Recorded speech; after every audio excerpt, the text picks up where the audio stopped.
Emmanuel, share a little bit about who you are and your story so far. Well, first of all, I want to thank everyone for having me, and I want to thank you, Kunal, my brother, for introducing me to this extraordinary woman, Rachel, who made this happen for me and made me, forced me, dragged me, picked me up by my head and brought me here. No, she didn't really. It was beautiful and kind of you, so thank you. Yeah, so my story. I'm originally from Iraq. I was found in a box in a park in Iraq by two soldiers who then took me to an orphanage, the Mother Teresa Nuns Orphanage in Baghdad. I was found on the border of Iraq and Jordan, so we're not sure exactly where I'm from. We're not sure about how I was born, what circumstances I was born, but I was found with no birth certificate, no passport, no nothing, no identity, basically. I was taken to the orphanage, and while I was there, I was raised there for about 7 years, 8 years, and while I was there, I experienced the worst, some of the worst of mankind. I experienced a lot of love from the nuns, no doubt about that, but I experienced some of the worst of mankind. Bombs, gunshots, a lot of executions, every day wondering whether I would live that day or die. Mm-hmm. Every day whether I would able to succeed the age that I was. I ended up becoming a 30-year-old at the age of 5, right? Because not only was I doing that, but my brother, who isn't my biological brother, he was found in a hospital, and I met him in the orphanage, but we were the only mentally abled ones in that orphanage, right? So we were the only ones that could understand or communicate and feel or have enormous amount of empathy towards the other children in the orphanage. So we would change their diapers. He would get me in trouble every day.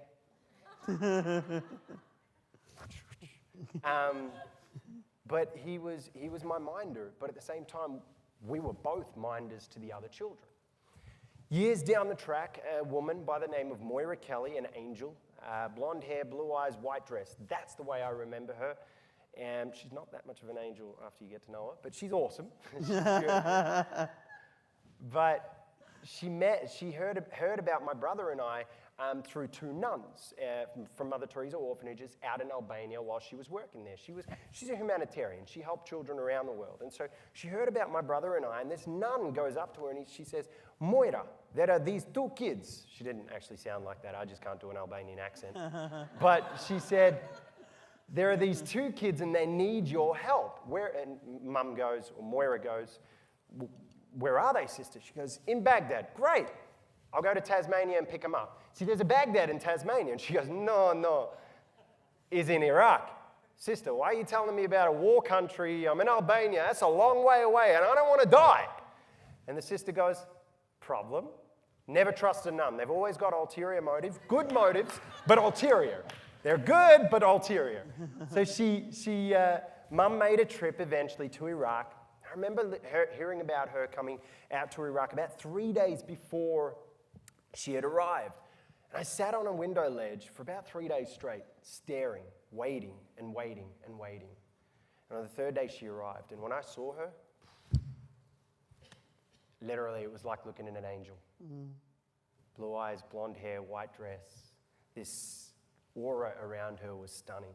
Amazing. And it was powerful, and it was love. It was an unconventional love, right? And so she walked into the orphanage. She met my brother and I. She took us out for the day. I remember singing her, we sung her a welcome song when she arrived in, but she took us out for a day. And when she took us out, it was this, I'd never experienced or seen so much love. Mm. And I knew there was hope, because that's the reason why we wake up every morning, because of hope. It runs through our veins. She put that hope into my heart. Right? I always had it, but she really ignited it, inspired it. So anyway, she brought us back home, and my brother goes up to her and he says to her, "Moira," after we came back to the orphanage, he goes, "Moira, can you help us?" She goes, "I'll do my best, Ahmed." His name was Ahmed. She goes, "Well," and my brother goes, "Well, Moira, if you can't help him, maybe you can take Emmanuel and come back for me another time. But if you can't, that's okay." My brother wasn't my biological brother.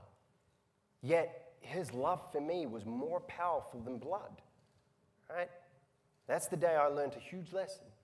When I was 16, I got reminded of that lesson because I got really badly in trouble. But the lesson was that the only thing thicker than blood is love. The only thing thicker than blood is love. And so, thank you. It took 3 years for her to bring me out to Australia, and when I came out to Australia, it was a huge cultural change.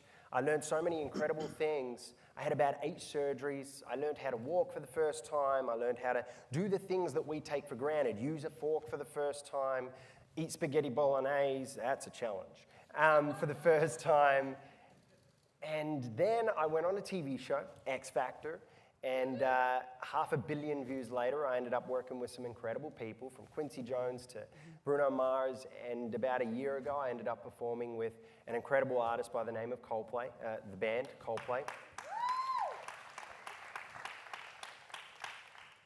But the journey to that was a tough one. I experienced a different kind of war zone being Hollywood, and I'll share a little bit more about that a little later. But that's kind of the core of my story, from Iraq to Australia to now being here at NEXUS with all you guys. So, even though we only have 7 minutes, I think we can do this. We can do this. Start with why. You know, you and I met at the UN, right, when I produced the President's General Assembly's Youth Forum about a month ago. Yeah. And we really connected from the heart. Yeah. Right? And that's how I connect, or, you know, sometimes disconnect with people. It's a very heart-centered approach to relationships. And I do it with compassion. You know, I live my life through compassion, and we really resonated with the idea of true love. And not the mushy kind of love, the tough love as well as the true love. And I want you to share why you do the work you do. Why do I do what I do? I do what I do, to be very blunt and straightforward, is to help people learn to embrace themselves and love themselves. The key to curing the things like depression and social injustice and inequality and the frustrations of things not happening is learning those simple things. Embrace the story that you've been given. Remember that you're beautiful, that you're unique, that you're special in every way, right? Everyone is beautiful to someone, right? That's the reality of it. And so remembering that constantly, it doesn't matter whether you're a dude, a girl, a 5-year-old, we're all equal. We all bleed, we're all beautiful, we're all special, and we're all unique, right? And so my dream is to have the world learn to embrace that, learn to come together as one, right? And I think the best way to do it is through music. Nelson Mandela did it through sport.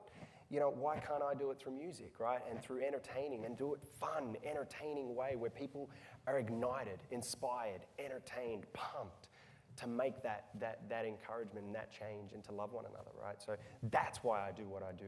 And that's why we're going to do something pretty awesome together.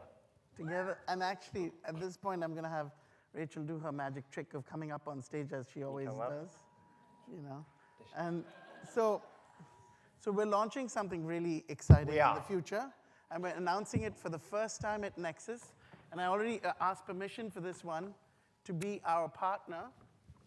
We co-created this. I don't know what's happening, at dinner. But I'm very excited about it. At dinner, and it's called 1 Billion Acts of Love. And I'd love for you to share what we together, so it's not about me, it's not about him, it's about us. It's about us. Actually, stand up, guys. Stand up for a second. Yeah.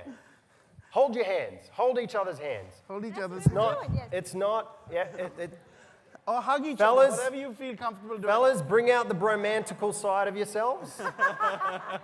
Ladies, I know you have no problem holding hands. Now, I know that Rachel's worked on extraordinary campaigns like It's On Us. Yep. Here, now we're the same size. The same thing, almost. Now we're the same size. Yes. And 1 Billion Acts of Love. Hang on. So 1 Billion Acts of Love is a campaign, a social campaign to ignite love, right? It's that simple. The idea is to do one act of love every day for a year, 2 years, whatever you want to do. Your whole life. Your whole life. But the idea, exactly. You're but not the done idea, after 2 no. years, Emmanuel. No, you're not. You get the idea.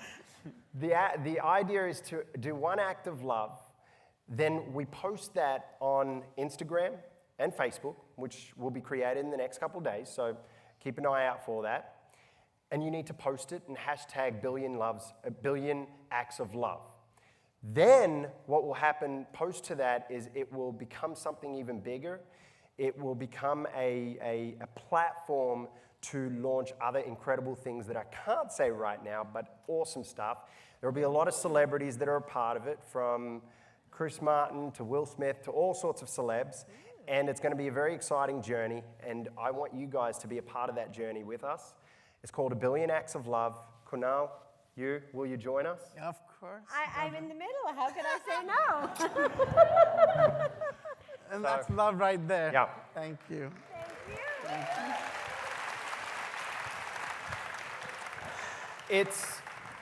And by the way, that also- was where he performed for the General Assembly. a few weeks ago. That was his stage.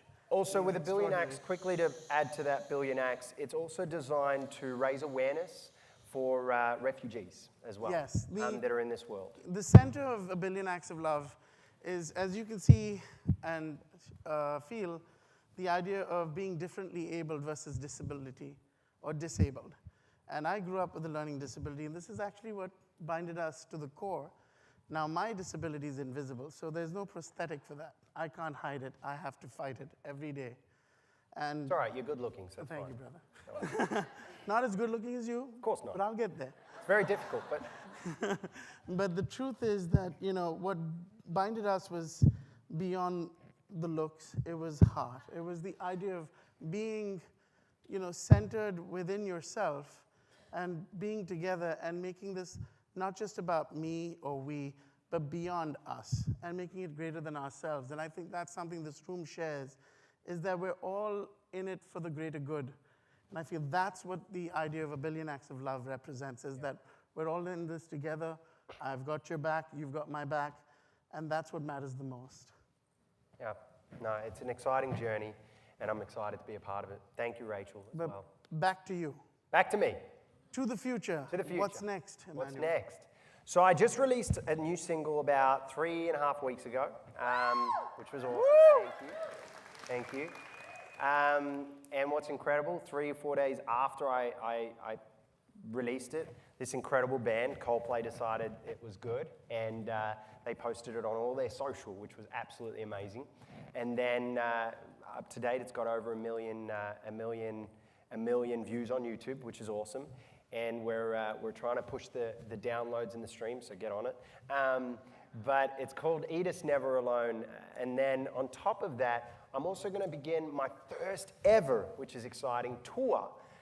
Mini tour. We're going to start with kind of a residency aspect to it here in New York at a small theater called the East Village Playhouse. The idea is to make it as intimate as possible, so then it becomes something that's powerful and I can really connect with the people around me and then go to something even bigger. But it's going to be at the East Village Playhouse, and an incredible group, City Kids, who are sponsoring it as well and being a part of that. And we're part of that journey now to raise the funds and get that going, which is absolutely an incredible journey. It's the journey, not the destination, right? So it's an incredible journey at the moment. And then, of course, the Billion Acts of Love, which we just literally kind of hashed out over the last couple of weeks, and I'm just excited for what's to come. And we got an album coming out later next year. So it's a slow but exciting journey, and I'm enjoying every minute of it. All right. Now you're going to do your magic, but before you do your magic, Yeah. please share the significance of Edis. So Edis to me is everyone's brother. He's my brother. He's a 2-year-old who was the first child to die in Mum's arms. First 2-year-old that she brought out to Australia for surgery to die in Mum's arms. And when he died, Mum had seen so much death in her life that she was ready to give up everything. She was ready to give up helping the kids. She was ready to give up helping supporting and backing and kind of guiding the charity that she had, which was called Children's First at the time, and doing her thing, which meant if she did that, that means I wouldn't be here right now. I would have had to go on back to Iraq. My brother would have had to do the same thing. We could be dead today. But something extraordinary happened when she was in hospital ready to sign papers. She received a piece of energy. We weren't sure whether it was an angel. She calls it an angel, but it depends what you believe in. But she received a piece of energy. A dove had landed on the window ledge, staring at her, and an ray of sunshine shined upon her face. And I was there, I got to see it, and it was spectacular. And she said that she heard a voice, and the voice said, "You're never alone. This is just a test, a step towards what is to come. You're going to experience so much more hardship than what you're experiencing now. This is just 1 inch of what you're about to experience. But remember, you're never alone. This is the path. If you ever feel depressed, frustrated, angry at life, just remember there's always someone watching over you. There's always something guiding you. There's always somebody there for you." And so this song I created around that story. I created, a different aspect. I wanted it to relate to everyone around me, not just that moment. So I called it "Eat Us Never Alone," because in life, it doesn't matter how alone you feel. It doesn't matter how frustrated you feel. It doesn't matter how depressed life gets. Just remember there's always someone worse off than you, or try and remember there's always someone worse off than you. And remember that you aren't alone. There's always someone there. And love is the only thing thicker than blood. And there's so much love. There's love in this room right now. You have a community around you. Remember to support one another, guide each other, and lift one another up. So this is called "Eat Us Never Alone."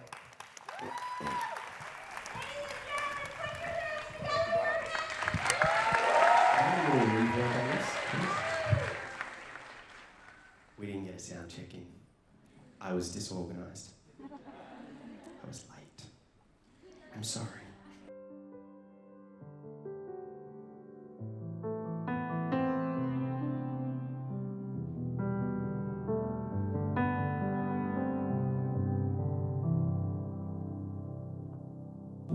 There's moments in a lifetime that give us all a lifeline and give us strength to walk a lane. You are the grace inside of me. You are the face that's with me. How can I not feel so blessed? In a time when I am moving on, you'll always be my home. Open my eyes, I know you're in front of me. Open my mind, I know you're with me. And through my life, I know you're beside me. I won't ever be alone. And through the storm, I know you hold me. I felt the hand of love, it touched me. And in everything you do, you change my world. I will never be alone. I will never be alone.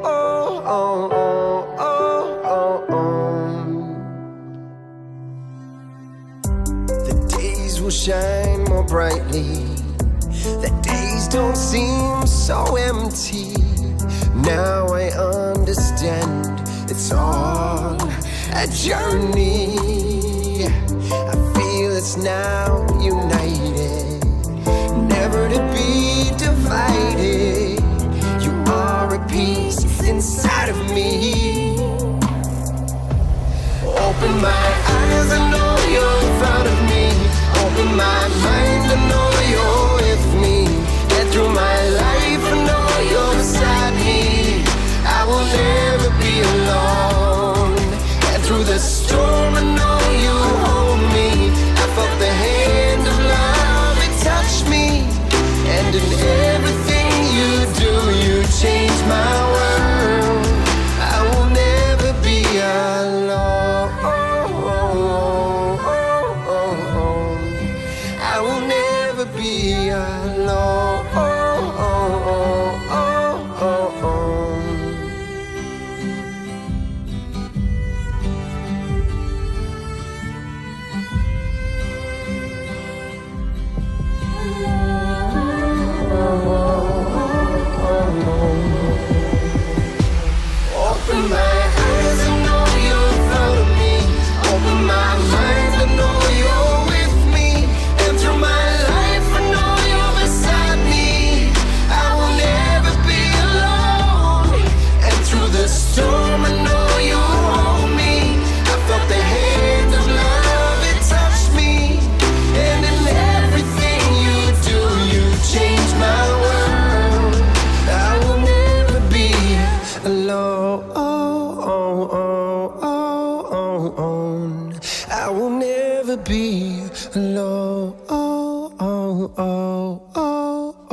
I will never be alone.